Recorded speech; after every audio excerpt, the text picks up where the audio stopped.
This morning, more than 30 high schoolers and incoming UH freshmen just got a crash course in world politics and intelligence careers. This is part of a free 2-week Academy for Hawaii Intelligence Studies program at UH Manoa.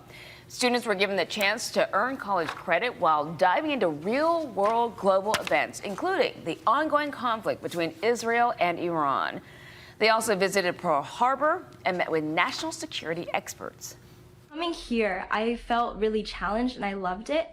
I don't think I want to be like an ambassador again still, but I would love to work with intelligence and research with sociology and international relations. Because of this course, I'm heavily debating going into political science now.